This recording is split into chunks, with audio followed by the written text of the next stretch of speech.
எங்க 2 பேரையும் பிரிச்சு விட்டுருங்க. அரசி மாஸ்டர் டிகிரி, நீங்க நம்மால மாஸ்டர் வாத்தியார்னு தெரியாது. இல்ல தம்பி பரோட்டா மாஸ்டர்.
சுவாதி,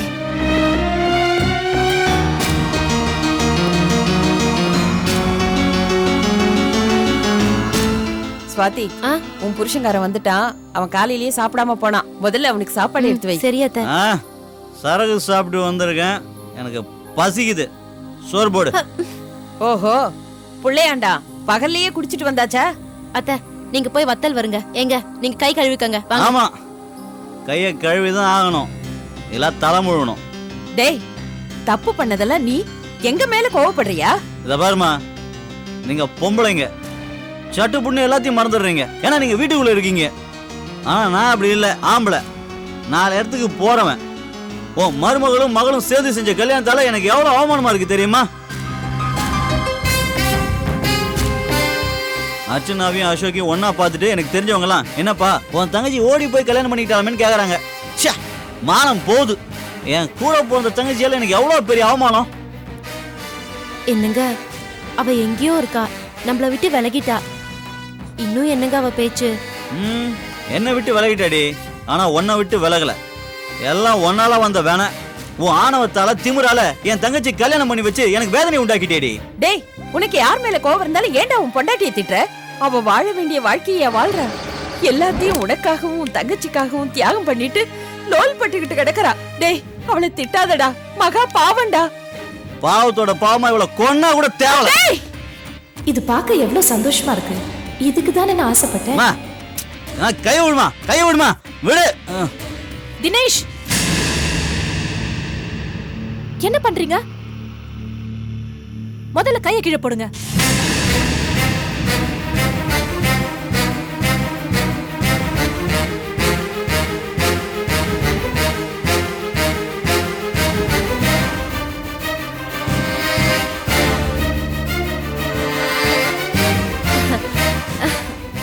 வாங்க நீ, இதெல்லாம் சும்மா விளையாட்டுக்கு. ஸ்வாதி, எனக்கு தெரியும் எது விளையாட்டு எது சீரியஸ்னு எனக்கு நல்லாவே தெரியுமா. என்ன தினேஷ் இது? என்ன பண்றீங்க? எங்க வீட்டு பொண்ணு உங்களுக்கு கல்யாணம் பண்ணி கொடுத்தது நீங்க இப்படி கை ஓங்குறதுக்கா? அவ இந்த வீட்டுல சந்தோஷமா வாழ்ந்துட்டு இருக்கான்னு நினைச்சேன். எல்லாமே பொய்யாக்கிட்டீங்க. ஸ்வாதி இந்த வீட்டுல இப்படிதான் வாழ்ந்துட்டு இருக்காளா?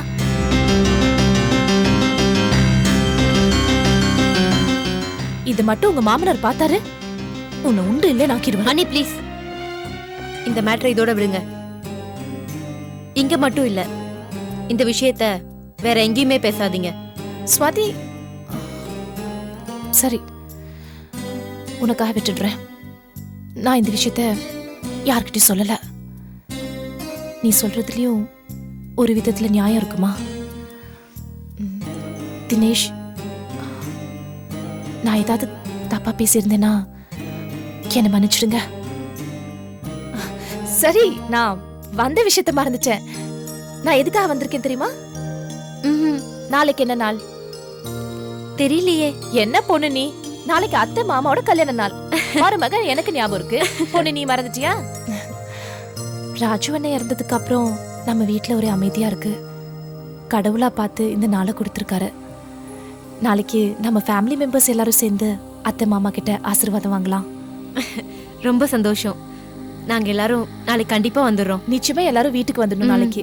உன்னை மறுபடி கூப்பிட்டுட்டு போலாம் தான் நான் வந்தேன். அனிதாவை கூப்பிடுறதுக்கு ரம்யா போயிருக்கா.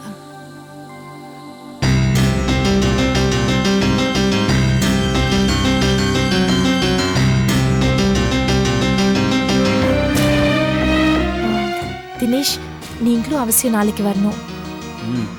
பார்க்கலாம்.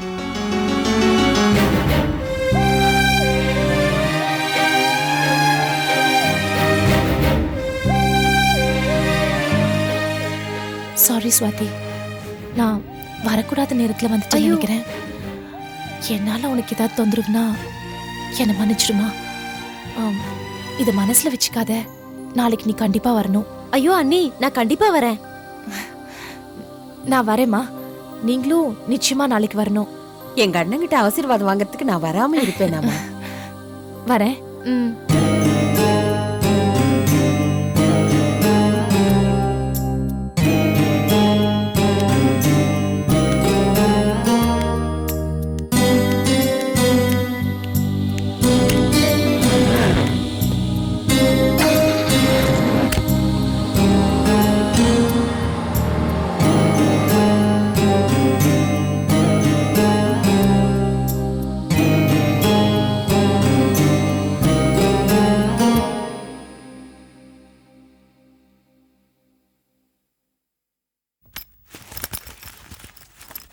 என்னங்க, எனக்கு கொஞ்சம் பாண்டி பஜார்ல டிராப் பண்ணிடுறீங்களா?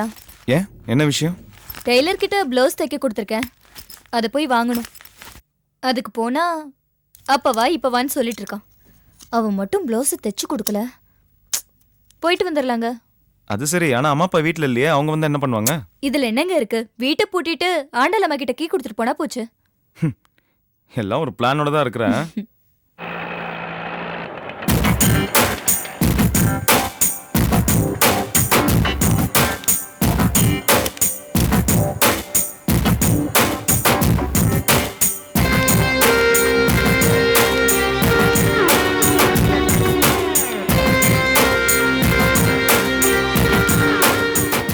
இந்த மாதிரி ஒரு வீட்டில் இருக்கும்போதே இந்த அர்ஜுனுக்கு இவ்வளோ திமிரு. போலாமா?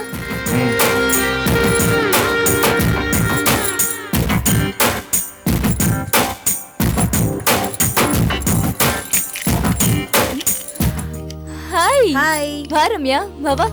என்ன அதிசயம்? விஷயமா தான் ரெண்டு பேரும் இங்கே வெளியே கிளம்பிட்டு இருக்கீங்க போல இருக்கு. டிஸ்டர்ப் பண்ணிட்டேனா? அதெல்லாம் ஒண்ணும் இல்ல, வராதவ வந்திருக்க. சரி வா உட்கார். பரவாயில்ல, நீதான் வா வாங்குற. உன் வீட்டுக்கார் வாயை திறக்க மாட்டேங்கிறாரு. அதெல்லாம் ஒன்றும் இல்லை.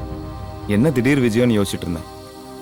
நீயும் உன் வயலில் சொல்லிட்ட அப்புறம் பேசலான்ட்டு இருந்தேன், அவ்வளோதான். ம், அப்புறம் எங்க அப்பா அம்மாவை காணும்? யாரு? அத்தை மாமாவை கேக்குறியா? அவங்க வெளியே போயிருக்காங்க. என்ன விஷயம்? ஒன்றும் இல்லை, நம்ம வீட்டில் நாளைக்கு உங்கள் அப்பா அம்மாவோட கல்யாணனால சிம்பிளாக செலிப்ரேட் பண்ணலான்னு முடிவு பண்ணியிருக்கோம். ஓ, நாளைக்கு அப்பா அம்மாவோட கல்யாண நாள் இல்ல, மறந்தே போச்சு. எல்லார் வீட்லயும் பிரச்சனையா இருக்கிற இந்த நேரத்துல இந்த மாதிரி விஷயம் தேவைதான். அதான் உங்களை முறைப்படி அழைக்கலான்னு வந்திருக்கேன். ஸ்வாதியை கூப்பிட அக்கா போயிருக்காங்க. பெரியவங்க யாரும் இன்வைட் பண்ண வரலையா? என்னங்க நீங்க வீட்ல யாராவது ஒருத்தர் வந்து கூப்பிட்டா சரிதான். அவங்க ஏதாவது வேலையில இருந்திருப்பாங்க. அதான் ரம்யாவே வந்து கூப்பிட்டுருக்கால, அவளை விடவா? நாங்க கண்டிப்பா வரோம். நீ கூப்பிட்டு வராமையா? அப்பா கிட்ட ஆசீர்வாதம் வாங்குறதுக்கு நாங்க கொடுத்து வச்சிருக்கணும். எனக்கு போலாம்ல? ம், நல்ல விஷயம் தானே, கண்டிப்பாக போகலாம். ஓகே, அப்ப நான் கிளம்புறேன். உங்க அப்பா அம்மா வந்தா மறக்காம விஷயத்த சொல்லிடுங்க. அத்தை மாமா கிட்ட கண்டிப்பா நான் சொல்றேன். அவங்கள நான் கூட்டிட்டு வரேன், சரியா? ரம்யா, காஃபி சாப்பிட்டுட்டு போ. இல்ல, இட்ஸ் ஓகே, நான் இப்பதான் ஜூஸ் குடிச்சேன். வரேன் வரேன்.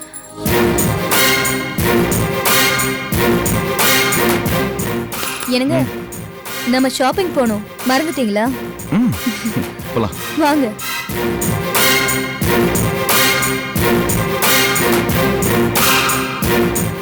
என்னங்க வந்துட்டேன்.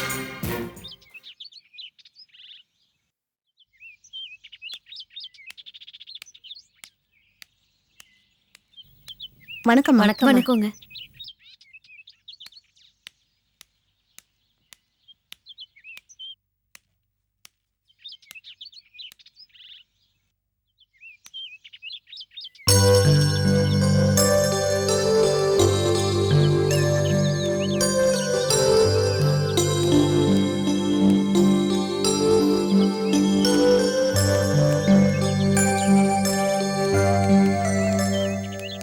வணக்கம்மா. வணக்கம். என்ன ஞாபகம் இருக்கா உங்களுக்கு? தான தர்மம் பண்றவங்க இந்த இல்லத்துக்கு வர்றவங்க ரொம்ப கம்மி தான். அதனால அவ்வளவு சீக்கிரம் யாரையும் மறந்துட முடியாது. நல்ல ஞாபகம் இருக்கு. இப்ப நான் வந்தது இல்லத்தை பார்க்க மட்டும் இல்ல, உங்களை பார்த்து பேசவும் தான். எல்லாமே முடிஞ்சு போன என்கிட்ட பேச என்னமா இருக்கு? அன்பு இருக்கு, நேசம் இருக்கு, அனுபவம் இருக்கு, கனிவு இருக்கு, ஏன் சேவை மனப்பான்மையும் இருக்கு. இவ்வளோ இருக்கிற உங்களுக்கு யார் இருக்கா? அதை கேட்க தான் வந்தேன். யாராவது இருந்தா நான் ஏமா இங்க வரேன்? விரக்தியில வரலாம், இல்லைன்னா கோவத்துல வரலாம். இல்லம்மா, அப்படியெல்லாம் இல்ல. அப்படின்னா உங்களுக்கு யாரும் இல்லையா? இல்லம்மா. அப்ப ரோகிணி?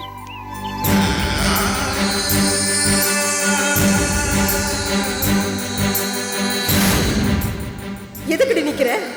போ. நான் உனக்கு அம்மாவும் இல்ல, நீ எனக்கு பொண்ணும் இல்ல. நான் செத்தா கூட நீ வந்து என்ன பார்க்க கூடாது.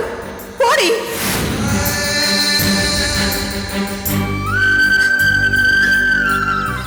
இந்த கண்ணீரே சொல்லுது நீங்க ரோகிணியோட அம்மான்னு. பெத்த மகளை இதே இடத்துல பார்த்தோம், பேசாம இருந்துட்டீங்க. இப்பவும் எனக்கு யாரும் இல்லைன்னு சொல்றீங்க. ஏமா, நீங்க சொல்றது பொய் இல்லையா? ஒரு விரக்தி, அது எனக்கு தெரிஞ்சதுனாலதான் உங்களை கேட்டேன். சொல்லுங்க, ஏன் இந்த வாசம், ஏன் இந்த வாழ்க்கை? சொல்லுங்கம்மா. ரோஹிணி உனக்கு எப்படி தெரியும்? உங்களுக்குள்ள என்ன உறவு?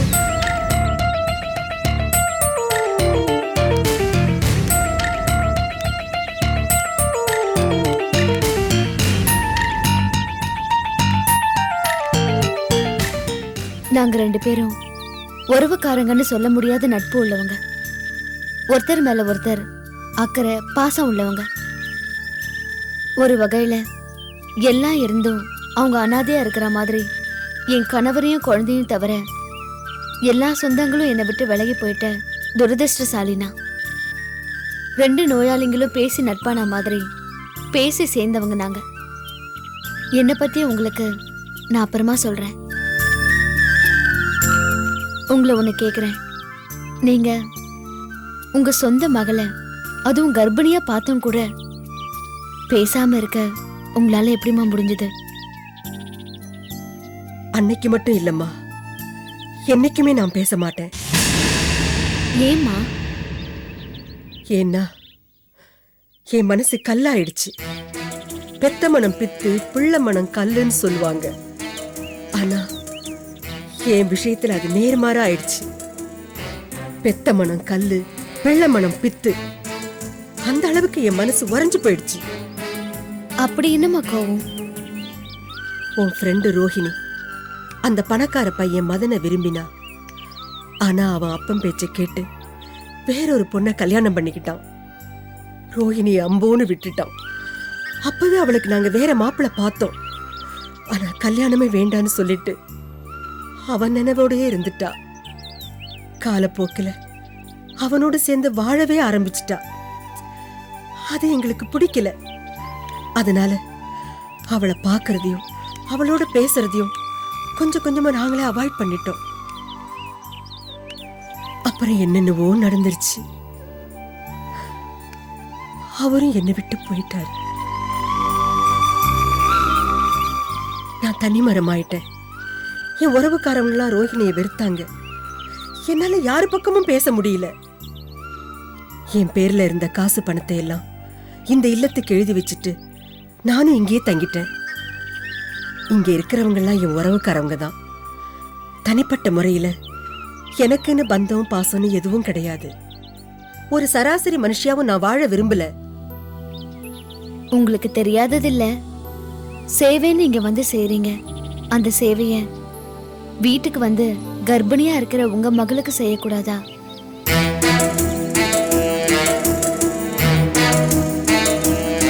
நான் எதுக்காக செய்யணும்? உங்க மனசு எரிகிட்டதா சொல்றீங்க.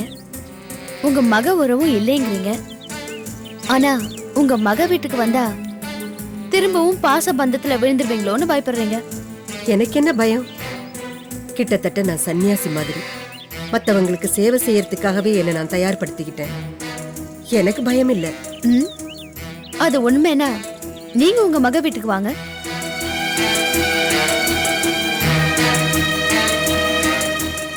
எனக்கு மகன்னு யாரும் கிடையாது.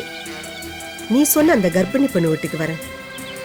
ஒரு கர்ப்பிணி பெண்ணுக்கு உதவி செய்ய எந்த தாயும் தயங்க மாட்டா.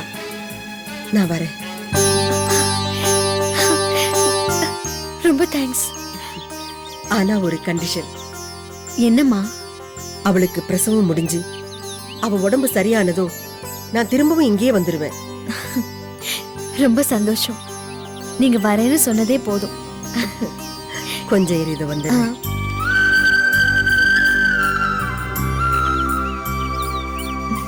என்னதான் வெறுப்பு இருந்தாலும் மனசுக்குள்ள தாயங்கிற உறவு இருக்கே, அது வரவழைச்சிரும்.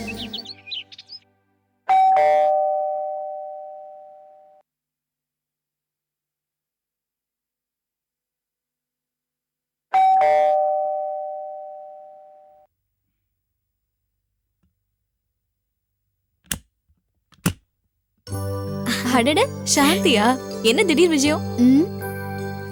உனக்கு இந்த மாதிரி நேரத்துல துணைக்கு ஒரு ஆள் வேணும். நீ இங்க தனியா இருந்தா எனக்கு அங்க எந்த வேலையும் ஓட மாட்டேங்குது. சரி, அது என் தலை எழுத்து. அதுக்கு நாம என்ன பண்ண முடியும்? உனக்கு நல்ல துணையா அன்பா அனுசரணையா கவனிச்சுக்க ஒரு வயசான அம்மாவை கூட்டிட்டு வந்திருக்கேன். என்னது? இனிமே அவங்கதான் உனக்கு நிரந்தர துணை. என்ன சொல்ற நீ? நான் அம்மாவை கூட்டிட்டு வந்திருக்கேன்.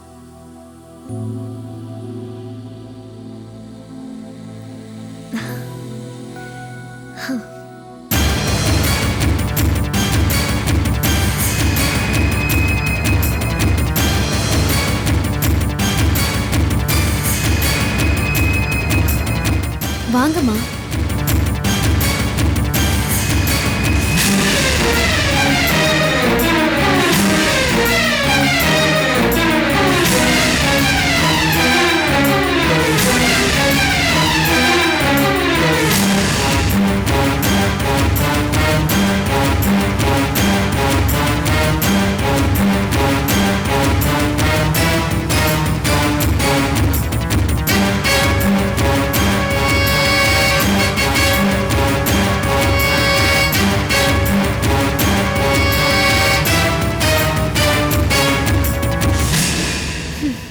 2 பேரும் எப்போ உங்க மௌன நாடகத்தை முடிக்க போறீங்க?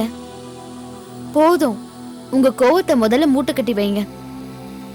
தாய் இல்லாத ஒரு பொண்ணு எவ்வளவு கஷ்டப்படுவான்னு எனக்கு நல்லா தெரியும்.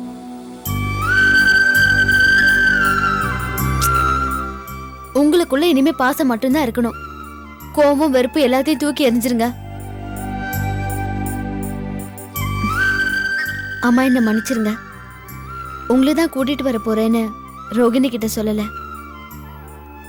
காரணம், ரோகிணி எந்த காரணத்தையாவது சொல்லி வேண்டான்னு சொல்லிட்டா என்ன பண்றது? அதான் என்னை பொறுத்த வரைக்கும் ரோகிணிக்கு ஒரு நல்ல துணை தேவை. அதுவும் அவளை பெத்த தாய் துணை தேவை.